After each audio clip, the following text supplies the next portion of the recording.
been trying to weasel my way out of being on this stage for weeks.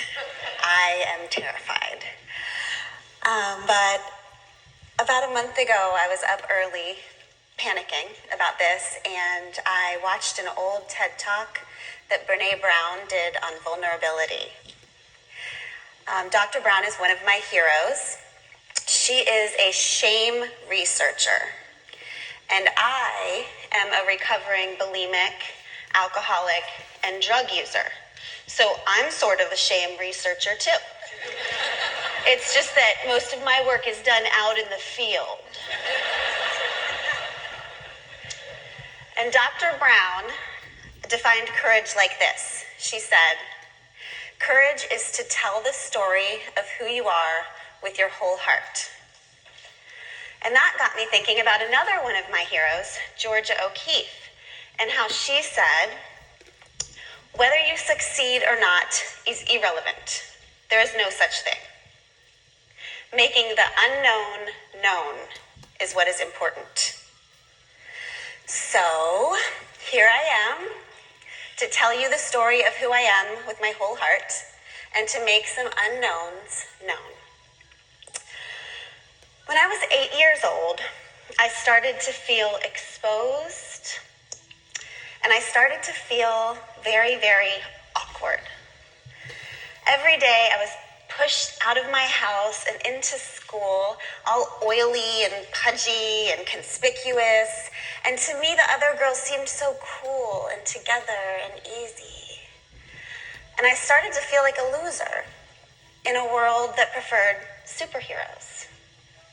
So I made my own capes and I tied them tight around me. My capes were pretending and addiction. But we all have our own superhero capes, don't we? Perfectionism and overworking, snarkiness and apathy. They're all superhero capes. And our capes are what we put over our real selves so that our real tender selves don't have to be seen and can't be hurt. Our superhero capes are what keep us from having to feel much at all, because every good and bad thing is deflected off of them. And so for 18 years, my capes of addiction and pretending kept me safe and hidden. People think of us addicts as insensitive liars, but we don't start out that way. We start out as extremely sensitive truth tellers. We feel so much pain and so much love, and we sense that the world doesn't want us to feel that much and doesn't want to need as much comfort as we need, so we start pretending. We try to pretend like we're the people that we think we're supposed to be. We numb and we hide and we pretend, and that pretending does eventually turn into a life of lies. But to be fair, we thought we were supposed to be lying. They tell us since we're little that when someone asks us how we're doing, the only appropriate answer is fine, and you? But the thing is that people are truth tellers. We are born to make our unknown known. We will find somewhere to do it.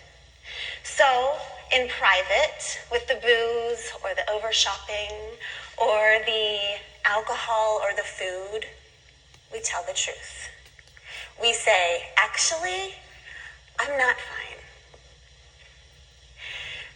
Because we don't feel safe telling that truth in the real world, we make our own little world, and that's addiction. That's whatever cape you put on.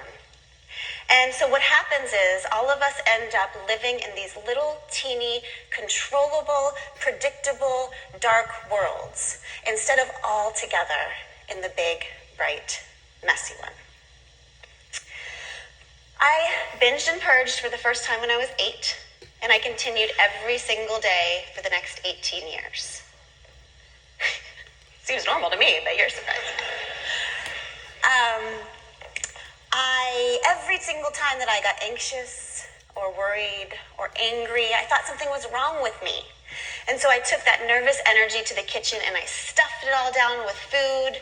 And then I panicked and I purged And after all of that, I was laid out on the bathroom floor, and I was so exhausted and so numb that I never had to go back and deal with whatever it was that had made me uncomfortable in the first place.